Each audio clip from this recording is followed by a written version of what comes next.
Hello. I wanted to go over some verses because I came across a video and they're teaching that Eve was created first.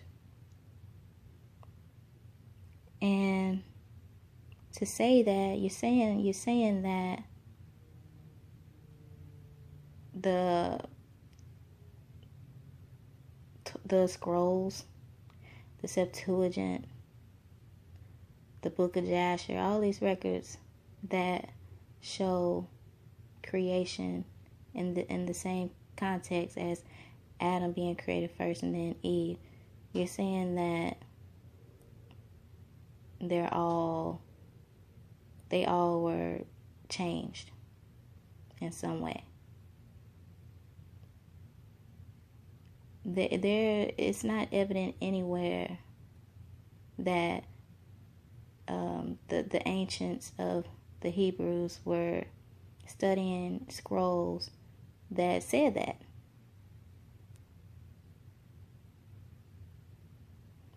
And also, you're saying if she was created first, then the role that Adam has in the Bible, you're saying that that's really her role. And then he created Adam.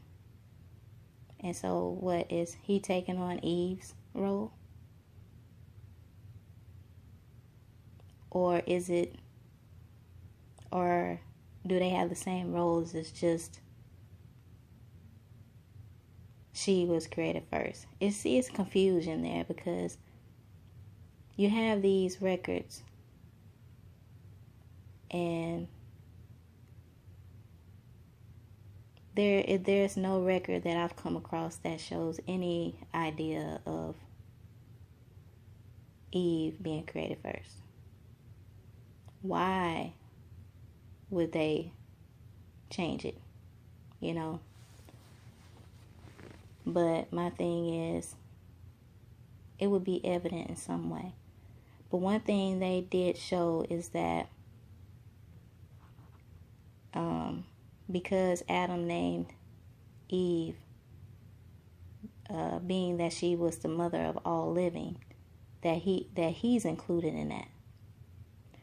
But the reason why he named her the mother of all living, Eve, is because she was, except him, because the Most High created him. So she didn't give birth to Adam. So she wasn't his mother, but his wife, as the Bible says. Okay, so Genesis 3, verse 20. And Adam called his wife's name Eve because she was the mother of all living. Okay, they emphasize all living, but not him. She was his wife, meaning she didn't give birth to him. Okay, and they're also trying to say that Cain and Abel was not the sons of Adam, because it says the Most High would put enmity between the woman's seed and the serpent's seed. And they emphasize the word seed as to say, I don't know if they're trying to say that the serpent was really a fallen angel and they came together. Genesis 3, verse 15. And I will put enmity between thee and the woman, and between thy seed and her seed. It shall bruise thy head, and thou shalt bruise his heel. I don't know if they were trying to say that the serpent was really a fallen angel or Satan or what. But actually the serpent was just a serpent, And the curse on the serpent was exactly that. The animals did talk at one time. And it tells you, I don't know if it's the book of Adam and Eve or the book of Jasher. One of them goes into how Satan convinced the serpent to get Eve to eat from the tree. And let's go to Genesis 3 verse 14. And Yahweh God said unto the serpent, because thou hast done this, thou art cursed above all cattle, okay, and above every beast of the field. Upon thy belly shalt thou go, and dust shalt thou eat all the days of thy life. He said, cursed above all cattle and beasts of the field. Those are animals. So the serpent was just that. The serpents once moved a different way, because a part of its curse was to go upon its belly and eat dust, basically, what snakes do. In verse 15, and I will put enmity between thee and the woman, and between thy seed and her seed, and it shall bruise thy head, and thou shalt bruise his heel. That's exactly what happened, okay, unless normally if you're in the wilderness or somewhere and you see a snake, and if it's aggressive and you don't run or something, and it tries to bite, it's going to bite your foot or your leg, and you're going to be trying to stomp on them to get them off or run away or something. And that's just what it is. You may see a snake and run away and may not have, a situation with it, but, in the case that you do, that's what it is, exactly what the curse says. Yeah, some people have friendly snakes or whatever, but this is a situation when you meet up with a snake that is not a pet. So when it says it's the woman's seed and between thy seed and her seed, that's just what it is. The baby snakes. And men, children, humans. That's just what it is. So, but they're saying that Adam wasn't the father of Cain and Abel. I don't know if they're trying to say that, the serpent was really a fallen angel, and, they came together some way, and, bear Cain and Abel, because of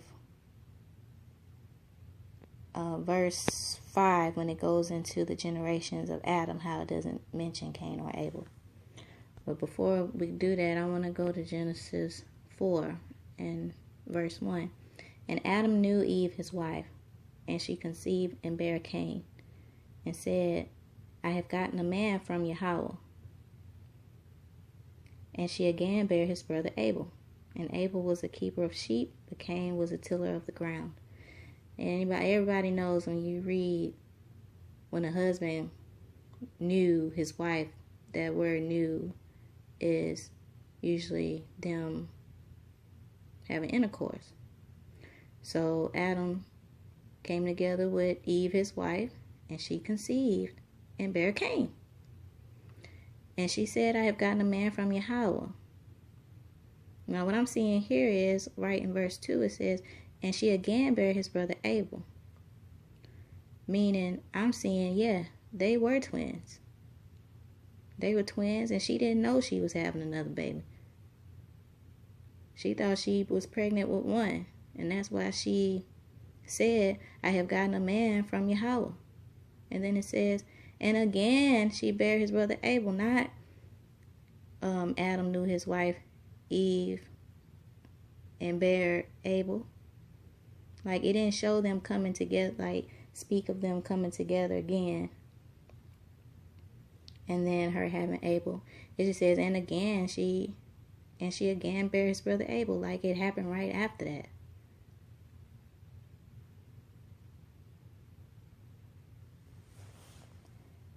So, this shows that Adam is the father of both of them. And they were twins.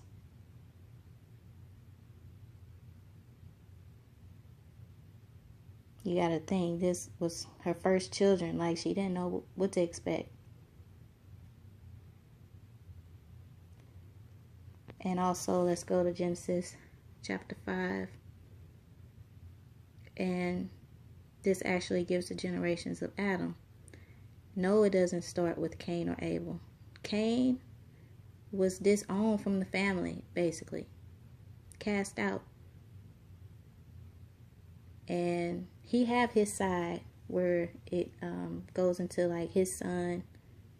And then his son having a son. And actually he killed his son. He killed his own son. I believe you can read those stories in the book of Jasher. And it goes into that. Into Cain's side. But the Most High was showing the generations going down to Enoch and then Noah on down. And the reason why it started with Seth is because he actually had children. You were able to go through generations with Seth because he had children. Abel didn't have no children. That's why. If Abel would have had children, it would have started with Abel. But you can't go to Abel and then he's trying to show a lineage, basically. That's what it was. So that's why he wasn't mentioned. So I just wanted to go over those because, you know, to say these things, I'm seeing the scriptures are being taken out of context. But to say Eve was created first, like the Torah that the Hebrews have studied through scrolls and different things, and it's just not the case. They feel that the Most High revealed that to them, but it should be evident in some way. If it was changed and they were studying from scrolls or anything that showed different than what we have, then it should be evident in some way. But to say because she's the mother of all living, but it says right above that she was his wife, meaning he was not her child. The Most High created Adam and he created Eve. But to say she was created first, so you would say that it's a lot of confusion that would come with that. You gotta think about it, okay? Who had what role? Who had what role? Okay, did he have her role and she have his role? Who ate from the tree first? Who deceived who? Who got who to eat from the tree? You see what I'm saying? So that brings a lot of confusion and that opens doors for a lot to come in. Like what they're trying to do now, try to expose the Bible with nothing to hold on to that. You don't have nothing to hold on to that. So yeah, I just wanted to give some insight concerning that.